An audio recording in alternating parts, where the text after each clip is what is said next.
Good morning mga ka-BTV.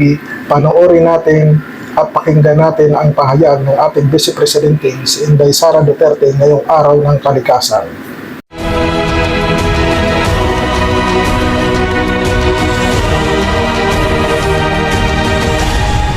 Assalamualaikum warahmatullahi wabarakatuh. Madayawag mayo adlaw kaninyong tanan. Magandang araw sa inyong lahat. Nitong nakaraang buwan, naramdaman natin ang bagsik ng bagyong Basyang na sumalanta sa Northern Mindanao. Libo-libo nating kababayan ang nawalan ng tahanan sa loob lamang ng isang gabi. Sinundan nito ang kambal na trahedya ng bagyong Tino at Uwan noong Nobyembre.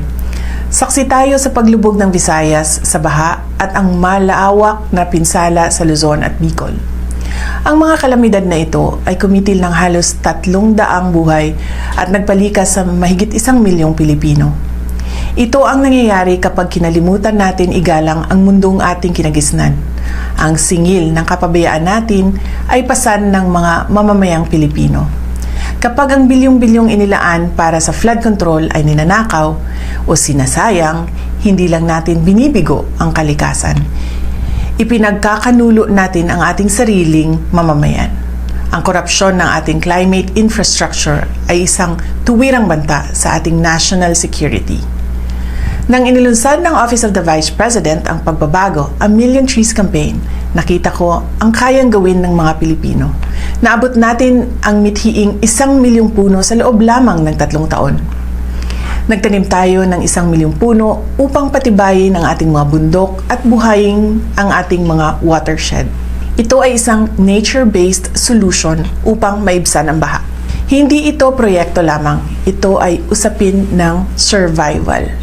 Ngayong Earth Day, tandaan natin, ang pagtatanim ng puno, ang pinakasimpleng climate action na kayang gawin ng kahit sino.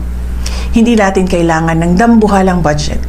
Ang kailangan natin ay punla at ang paninindigan para sa kinabukasan ng ating mga anak. Hindi mapipigilan ng 1 puno ang bagyo, ngunit ang 1 milyong puno na itinanim ng mga Pilipinong nagpasyang lumaban, yan ang magpapalakas ng ating disaster resilience.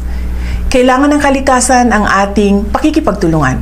Kailangan nito ang ating mga kamay sa lupa.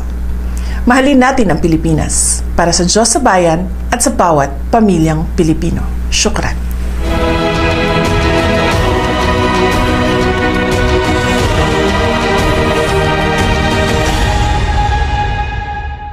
That's all for our reaction video for now. Always remember, God is good all the time. God bless us all.